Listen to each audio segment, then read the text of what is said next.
Hello students, welcome to the online class of MPS Baru।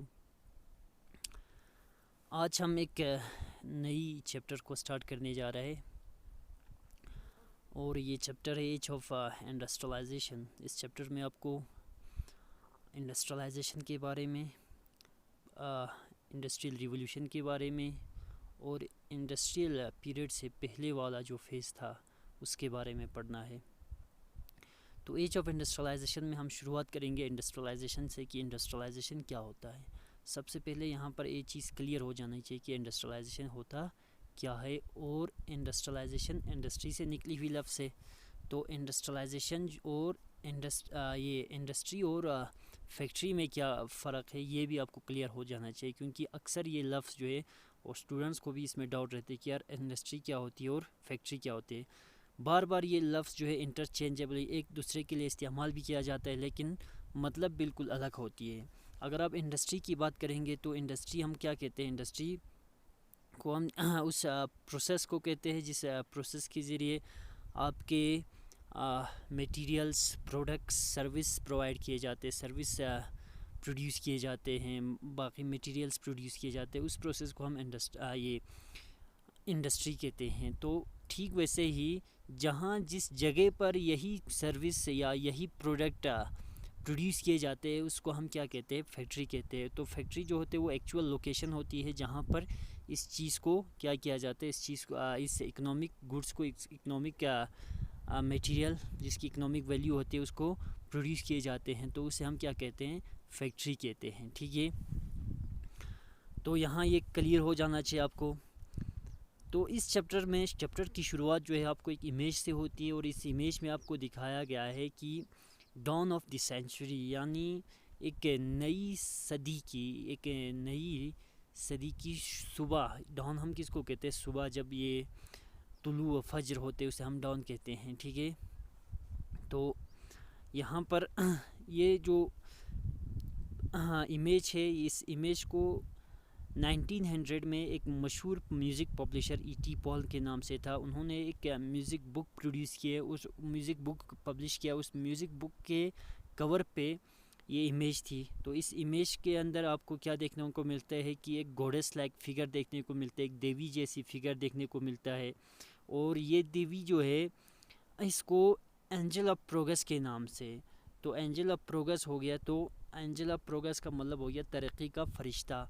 कहने का मतलब है कि इस दौर में प्रोग्रेस से यानी बहुत ज़्यादा होने वाला है, तरक्की बहुत ज़्यादा होने वाला है। तो अगर आप सही से देखेंगे इस इमेज को, थोड़ा हम और जूम करेंगे तो यहाँ इसके पैरों के निशान जो है ना, इन यहाँ पैर जो है वो एक व्हील पे पच है, वो एक व्हील पे रखे गए, बिल्कुल जेंटली एक व्हील पे रखे। और इस व्हील के जो है विंग्स है। तो ये व्हील और व्हील विद विंग्स जो है आपको टाइम को सिंबलाइज कर रहा है। ठीक है, और अगर यहाँ थोड़ा आगे जाके हम देखेंगे तो इसके हाथों में जो है, इस गॉडेस लाइक फिगर के हाथों में आपको इस नई सदी का आपको ये फ्लैग देखने को मिलेंगे। ठीक है, और इसके साइड में आपको यहाँ पर बहुत सारे ऐसे मशीनें, बहुत सारे ऐसी चीज़ें देखने को मिलेंगे जो इस सदी के अंदर वजूद में आएंगे, जो इस सदी के अंदर इन्वेंट किए जाएंगे इसी इंडस्ट्रियलाइजेशन इसी यानी बहुत सारे मशीन्स आपको देखने को मिलेंगे जो इस सदी के जो इस आने वाले सदी के अंदर, जिस सदी की शुरुआत हुई है उस सदी में ये सारे चीज़ें जो है बनने वाले हैं। तो इसे पब्लिश किया E.T. पॉल ने। तो डॉन ऑफ द सेंचुरी का अनाउंस कर रहा है। तो इस इलस्ट्रेशन से आप देख रहे हैं कि इसके सेंटर में एक गॉडेस लाइक फिगर है जिसे एंजल ऑफ प्रोग्रेस कहा गया है, और इसके हाथों में जो है flag of the new century. तो बिल्कुल हल्के से वो बैठी हुई है व्हील पे, और इस व्हील के विंग्स है, और ये wings with wheel with wings जो है वो सिम्बलाइज़ कर रहा है टाइम को। तो ये जो फ्लाइट है यानी वो कहीं जा रही है, तो वो कहाँ जा रहा है, इनको फ्यूचर में लिया जा रहा है, यानी आने वाले समय में उन्हें लिया जा रहा है। फ्लोटिंग अबाउट, यहाँ से तैरते हुए, बिहाइंड हर, उसके पीछे क्या देखने को मिलेंगे आपको, इस साइंस ऑफ प्रोग्रेस देखने को मिलेंगे। Railway, camera, machines, printing press and factory. तो ये सारा जो है आपको इसके पीछे ये इमेजेस बता रहे हैं कि फ्यूचर में, इस सदी में ये सारी चीज़ें बनने वाली हैं। तो जिस तरह मशीन्स को ग्लोरीफाई किया गया है, मशीन्स को ग्लोरीफाई करने का मतलब होता है कि मशीन्स की ज़्यादा तारीफ़ करना, मशीनों को बढ़ा चढ़ा कर दिखाना और टेक्नोलॉजी की ज़्यादा मशीन्स और टेक्नोलॉजी को ग्लोरीफाई करना। तो यहाँ एक और पिक्चर में इससे भी ज़्यादा देखने को मिलेंगे। और ये पिक्चर जो है वो एक ट्रेड मैगज़ीन के कवर पे आया था तकरीबन 100 साल पहले। ये फिगर 2 है। फिगर फर्स्ट में तो हमने देखा कि एक म्यूज़िक बुक के जो पेज पे कौन सी इमेज आए उसको हमने डिस्क्राइब किया। अब एक और मशीन्स को और ज़्यादा ग्लोरीफाई करके एक दूसरी फिगर पे, एक ट्रेड मैगज़ीन के फिगर पे आया, ये कवर पे आया फिगर।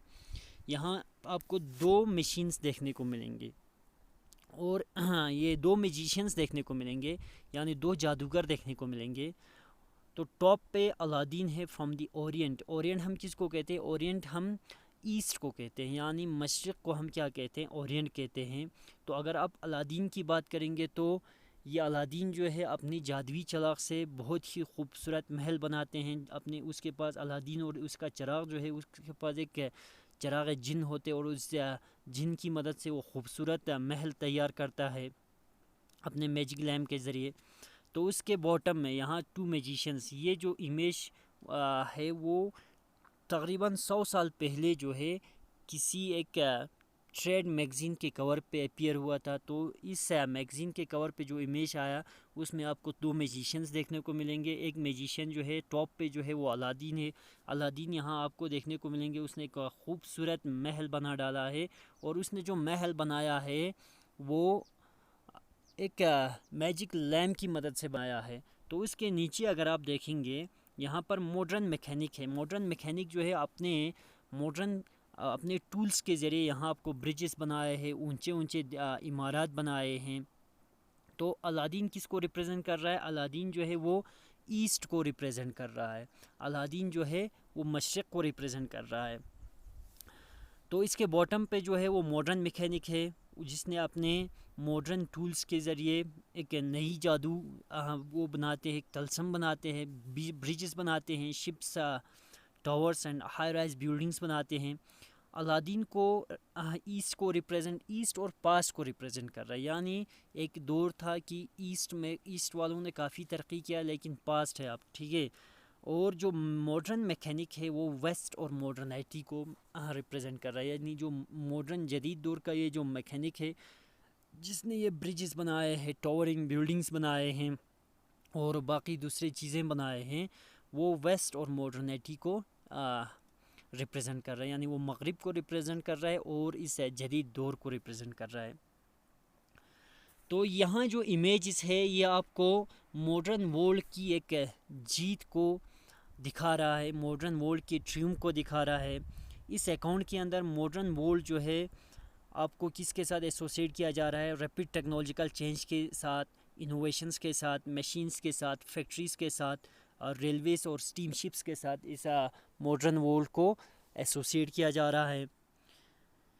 तो हिस्ट्री ऑफ इंडस्ट्रियलाइजेशन की बात करेंगे तो ये हिस्ट्री ऑफ इंडस्ट्रियलाइजेशन जो है ना, इस हिसाब से देखेंगे, इस नज़रिए से देखेंगे तो सिर्फ एक तरक्की की कहानी आपको देखने को मिलेंगे। और मॉडर्न एज जो है टेक्नोलॉजिकल प्रोग्रेस का एक हैरानकुन दौर के तौर पर आपके सामने आ जाते हैं, ठीक है। ये इमेजेस और एसोसिएशंस है वो आपके पॉपुलर इमेजिनेशंस का हिस्सा बन चुका है। तो क्या आप यहाँ कुछ सवाल है कि क्या आप नहीं देखते कि ये जो बहुत तेज़ी से जो इंडस्ट्रियलाइजेशन होता है, ये इंडस्ट्रियलाइजेशन जो है वो तरक्की और मॉडर्निटी का दौर है। तो क्या आप ऐसा आपको नहीं लगता है कि जो रेलवे लाइंस फैले हैं, बहुत ज़्यादा फैक्ट्रीज़ बने हैं और ऊंची ऊंची इमारतें बने हैं, ब्रिजेस बने हैं, क्या वो एक समाज के तरक्की के निशान नहीं है? तो समाज एक तरक्की की ओर बढ़ रहा है, उसकी क्या एक निशानी नहीं है? ये कुछ सवाल है।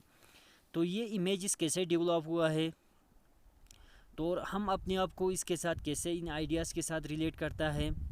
तो तो कहते हैं इंडस्ट्रियलाइजेशन क्या हमेशा टेक्नोलॉजिकल डेवलपमेंट पे बेस्ड था? तो क्या आज भी क्या हम तमाम मशीनों, तमाम कामों के लिए आप मैकेनाइजेशन की आप इस चीज़ के फेवर में है कि आपके तमाम काम जो है बिल्कुल मशीनों के ज़रिए होना चाहिए, इंसानों को ख़ुद बिल्कुल काम नहीं करना चाहिए, हर एक काम जो है आपका क्या होना चाहिए, मशीनों के ज़रिए होना चाहिए। तो इस इंडस्ट्रियलाइजेशन का लोगों के लाइव्स को लेकर क्या माने हैं, इन सवालों के जवाब ढूंढने के लिए हमें क्या पढ़ना पड़ेगा। ये कुछ ऐसे सवालात हैं जिनके जवाब ढूंढने के लिए हमें इंडस्ट्रियलाइजेशन की तारीख़ को पढ़ना पड़ेगा। तो इस चैप्टर में हम ऐसे ही करेंगे, हम इंडस्ट्रियलाइजेशन की हिस्ट्री पढ़ेंगे, हिस्ट्री ऑफ इंडस्ट्रियलाइजेशन पढ़ेंगे, और सबसे पहला हमारा फोकस जो होगा वो ब्रिटेन पे होगा, और ब्रिटेन की बात करेंगे तो वो पहला इंडस्ट्रियल नेशन है। और इसके बाद हम भारत पे लौट आएंगे, और जहाँ पर जो industrial pattern of industrial change जो है वो अंग्रेज़ों के कॉलोनियल रूल ने कंडीशन किया था, यानी उन्होंने अपने हिसाब से यहाँ पर इंडस्ट्रियलाइजेशन किया है, उनके डायरेक्शन के मुताबिक यहाँ इंडस्ट्रियलाइजेशन हुआ है। बिफोर द इंडस्ट्रियल रिवोल्यूशन, यानी वो दौर जब इंडस्ट्रियल रिवोल्यूशन आने से पहले का जो समय था वो कैसा था। तो हम अक्सर क्या करते हैं कि इंडस्ट्रियलाइजेशन को फैक्ट्री इंडस्ट्री के साथ ही हम एसोसिएट करते हैं। इंडस्ट्रियलाइजेशन को हम अक्सर किसके साथ कहते हैं कि जब से फैक्ट्रीज़ बने हैं, बिल्कुल मैंने पहले क्लियर कर दिया था कि फैक्ट्री और इंडस्ट्री जो है बिल्कुल अलग सी चीज़ है, ठीक है। तो हमेशा हम किसके साथ इंडस्ट्रियलाइजेशन को एसोसिएट करते हैं कि फैक्ट्री इंडस्ट्रीज़ के साथ।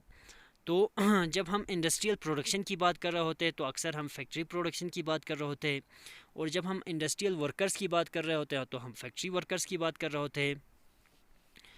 तो यहाँ पर इंडस्ट्रियलाइजेशन की तारीख़ जो है अक्सर कहाँ से शुरुआत होती है कि जब से पहले फैक्ट्रीज़ बनी है तब से इंडस्ट्रियलाइजेशन की तारीख़ शुरू हो जाती है। लेकिन इंडस्ट्रियलाइजेशन जो है वो फैक्ट्री सेटअप, पहले फैक्ट्री सेटअप होने से पहले भी था, इससे पहले भी इंडस्ट्रियलाइजेशन होता था, इससे पहले भी चीज़ें बनता था। तो इंडस्ट्रियलाइजेशन जो है वो बिल्कुल इकोनॉमिक वैल्यू रखने वाले चीज़ों के बनने के इस प्रोसेस को हम इंडस्ट्रियलाइजेशन कहते हैं। और फैक्ट्री जो है वो तो जहाँ पर ये चीज़ें बनती है, जहाँ पर इन मशीनों के ज़रिए जो चीज़ें बनती है, पहले क्या होता था, पहले भी चीज़ें बनता था लेकिन मशीनों का इस्तेमाल नहीं होता था। बाद में इंडस्ट्रियल रिवोल्यूशन के बाद ये स्टीम इंजन्स जैसे बहुत सारे ऐसे स्पिनिंग जेनी जैसे मशीनें आ गए, और इन मशीनों को एक बाकायदा तौर पर एक जगह रखा, बिल्डिंग्स बनाए गए, उस जिसको फैक्ट्री नाम दिया गया। तो जब हम इंडस्ट्रियलाइजेशन की तारीख़ पढ़ते हैं तो हम शुरुआत कहाँ से करते हैं कि जब से ये फैक्ट्रीज़, पहले फैक्ट्रीज़ बनी वहाँ से हम करते हैं, लेकिन ये बिल्कुल गलत है। इंडस्ट्रियलाइजेशन जो है इससे पहले भी होता था, ठीक है। तो इस किस्म के आइडियाज़ के साथ यहाँ कर आपको प्रॉब्लम्स देखने को मिलेंगे। तो फैक्ट्री इंडस्ट्रीज़ बनने से पहले भी, ठीक है, जब से ये इंग्लैंड और यूरोप की धरती पर जब ये फैक्ट्रीज़ बने हैं वहाँ पर बहुत बड़े पैमाने पर इंडस्ट्रियल प्रोडक्शन होता था, और ये इंडस्ट्रियल प्रोडक्शन जो है वो एक इंटरनेशनल मार्केट के लिए होता था। तो आप इमेजिन कर सकते हैं, आप तसव्वुर कर सकते हैं कि कितना ज़्यादा चीज़ें बनता होगा। लेकिन उस समय तो कोई फैक्ट्री थे नहीं, यानी कहते हैं कि जब यूरोप और इंग्लैंड की धरती पर फैक्ट्रीज़ बनने से पहले भी क्या होता था, बहुत ज़्यादा चीज़ें बनती थी, और ये चीज़ें जो है एक इंटरनेशनल मार्केट के लिए होता था, ठीक है। तो ये चीज़ों का बनना जो है ना, ये जो प्रोडक्शन था एक इंटरनेशनल मार्केट के लिए, वो फैक्ट्रीज़ पे बेस बिल्कुल नहीं था, ठीक है।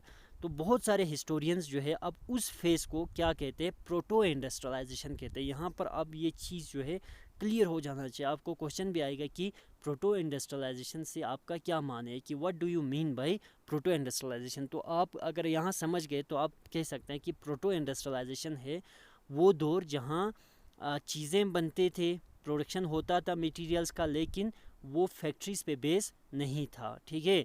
फैक्ट्रीज़ बनने से पहले जो जिस दौर में चीज़ें बनते थे, फैक्ट्रीज़ आने से पहले, फैक्ट्रीज़ बनने से पहले जिस दौर में ये मटेरियल्स प्रोड्यूस किए जाते थे, गुड्स प्रोड्यूस किए जाते थे, उस दौर को हम प्रोटो इंडस्ट्रियलाइजेशन कहते हैं, ठीक है। तो 17th और 18th सेंचुरी में मर्चेंट्स जो है, जो सौदागर है कस्बों से यूरोप के अंदर, ठीक है, यूरोप में बहुत सारे अलग अलग टाउन से मर्चेंट्स जो है वो कंट्री साइड्स जाने शुरू कर देते हैं। वो टाउन से कहाँ चले जाते हैं, वो देहाती इलाकों में चले जाते हैं, गाँवों साइड चले जाते हैं, और वहाँ गाँवों में वो पीजेंट्स को हायर कर लेते हैं, पीजेंट्स को मनी सप्लाई करते हैं, आर्टिजन्स को मनी सप्लाई करते हैं, उन्हें मनवाते हैं, उन्हें परसुएट करते हैं कि आप इंटरनेशनल मार्केट्स के लिए चीज़ें प्रोड्यूस करेंगे।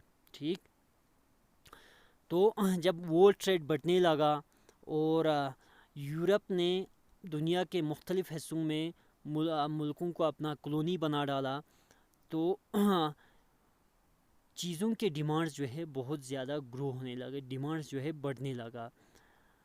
तो मर्चेंट्स जो है वो टाउन्स में बैठकर अपने इस ग्रोइंग डिमांड्स को फुलफ़िल नहीं कर पाए। टाउन्स में उनके लिए मुश्किल हो जाता था इन डिमांड्स को फुलफ़िल करना, क्योंकि टाउन्स में पहले से ही जो है वहाँ पर urban crafts and trade guilds थे, वहाँ पर ट्रेडर्स और क्राफ्ट्समैन की पहले से एसोसिएशंस जो है काम कर रहे थे, और ये ट्रेड गिल्ड्स जो है वो दूसरे न्यू जो मर्चेंट्स हैं, नए सौदागरों को वहाँ पर ट्रेड करने नहीं दिया जाता था।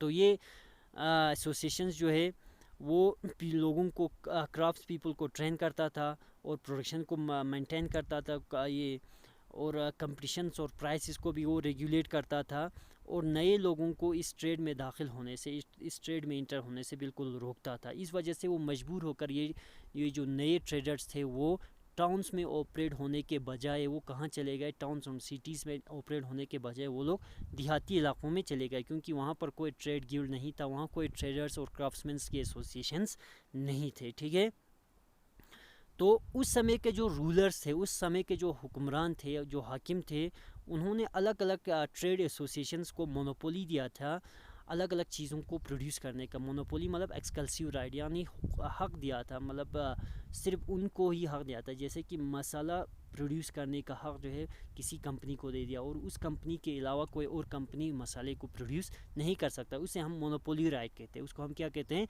मोनोपोली राइट कहते हैं। ठीक है, तो इस वजह से नए मर्चेंट्स को टाउन्स में बिज़नेस सेटअप करना मुश्किल हो गया। तो जब उन्होंने देखा कि टाउन्स में इस तरह के ट्रेड गिल्ड्स है, मोनोपोली राइट्स है, तो वो लोग कहाँ चले जाते हैं, वो लोग मजबूरन वो लोग कंट्री साइड चले जाते हैं।